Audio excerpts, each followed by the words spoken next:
Alright, so I'm going to start by explaining the different concepts in logical thought. So these are the three different types of thought, and each person may have a mix of these, but they usually have a primary one that they do.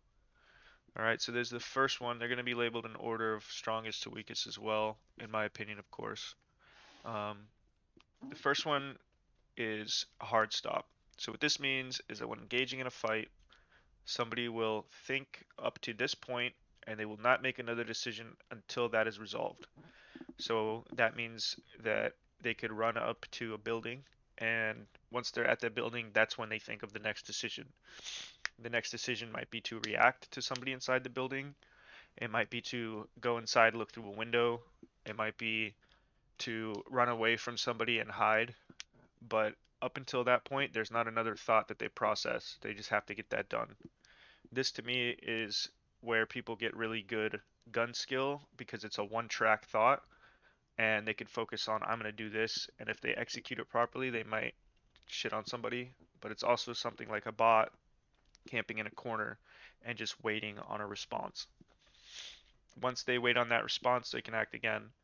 So bot waits in a corner, guy comes through the room, they can act again. I'm waiting in the corner for somebody to come, the guy comes in the room, I shoot him.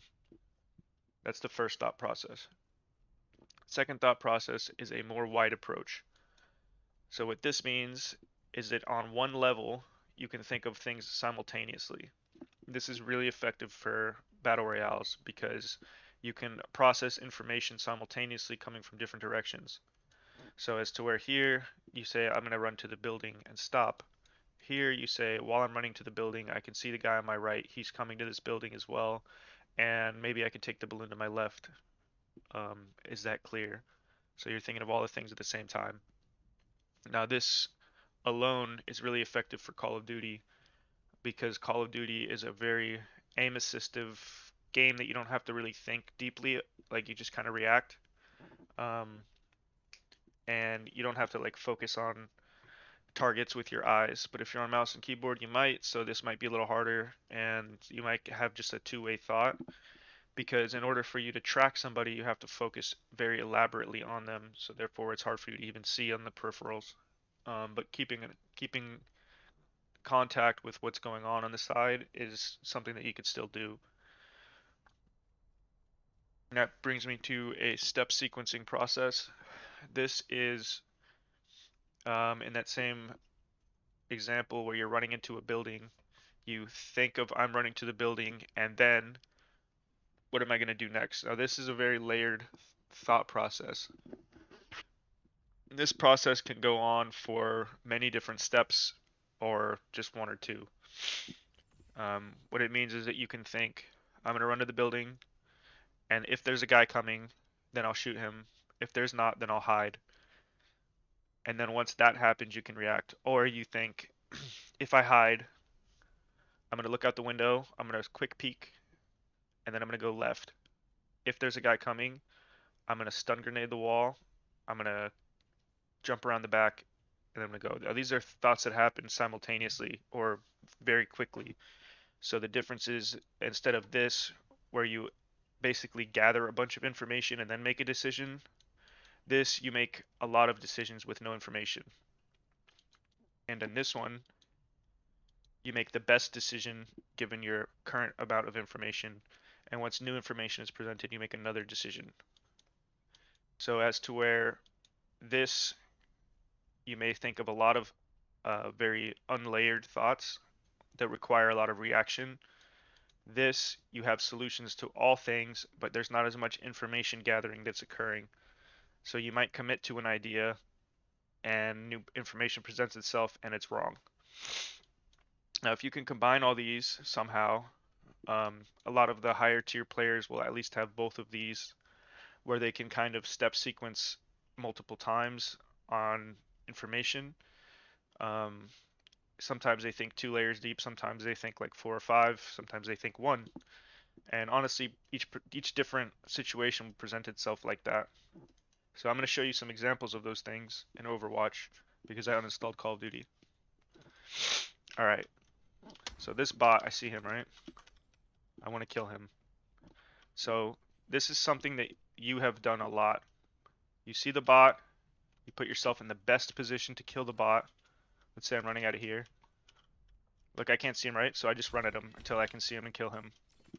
That is a very shallow form of thought.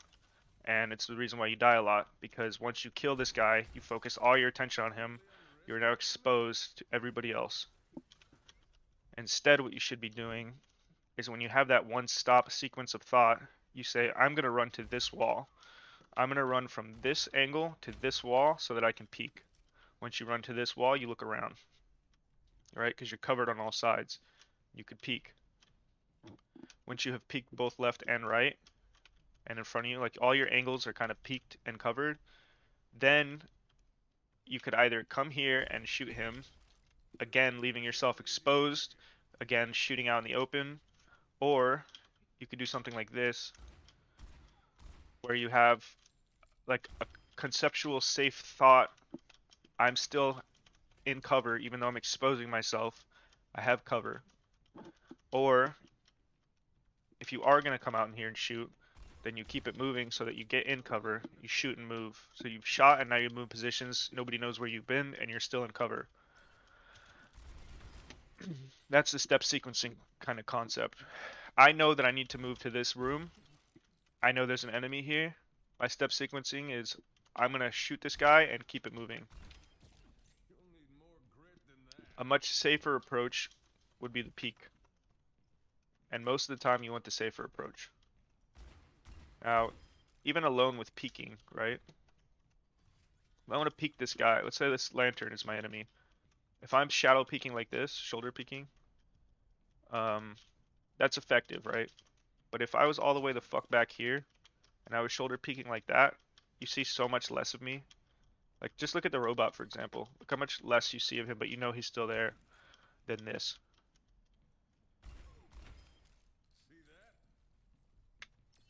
Right? Your body is so much more exposed. And then if you want to take it a step deeper, you could do something like this, where you're peeking from cover. Like, there's no way you're dying if you peek like this. How much information I can gather with all this cover. And that's assuming that my enemy's just right there. Now, if I'm standing right here, of course I'm exposed to everything. But that's just a different concept in itself. If I'm only exposed, if this is my only enemy 1v1, this is okay. This is really good. And this is the best. And while you're moving in cover, you peek and you're moving so that if he gets a lucky shot, it doesn't matter because you're already going behind cover. Like, my body is already carrying me behind cover no matter what. Even if I get shot right here, I will live every time. So that's that. Now, if you want to practice process of thought, where you're inputting information simultaneously so you have more to work with, then what you're going to have to do is practice gathering information. So I want to know where this robot is and where this robot is at all times. I can either sit like this in the middle, and you never stand still, which is why I'm going back and forth. Or you go like this. You look down left, down right, only peek your head, and then you just have all that information, and you're safe. Once you've gathered that information, then you think of what to do with it. On top of that comes just things like aim. I hit him twice in the dome, twice in the dome.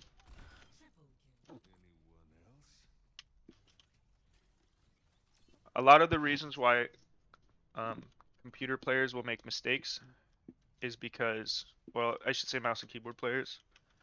My aim might be really good one day, and one day it might be dog shit, and there's no control that I really have over that. So if I over peek to kill this guy, and I'm used to it, I'm used to hitting all these headies, right? But I miss a shot, I'm now exposed. If I fail to kill him, or I'm shooting him in the legs, and I've overexposed myself because I'm used to hitting all my shots, I've now failed and put myself in a vulnerable spot.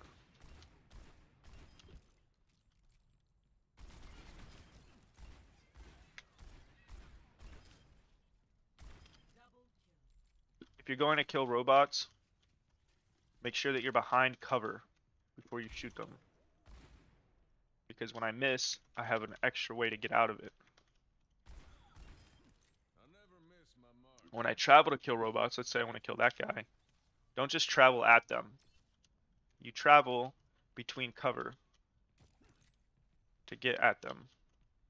So I'm not ever moving out in the open. I'm always moving to a cover and taking the shortest path to get there. So if I want to get up there from here, instead of just running there, you would do something like this.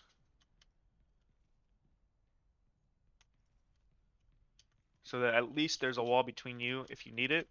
And in a shallow hallway like this that you have no choice, you want to run as close to the exit as possible.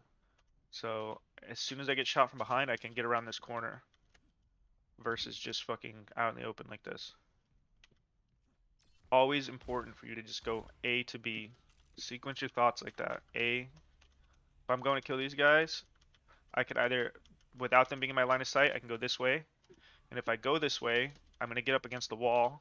Or maybe I jump on here so that I'm just not exposed.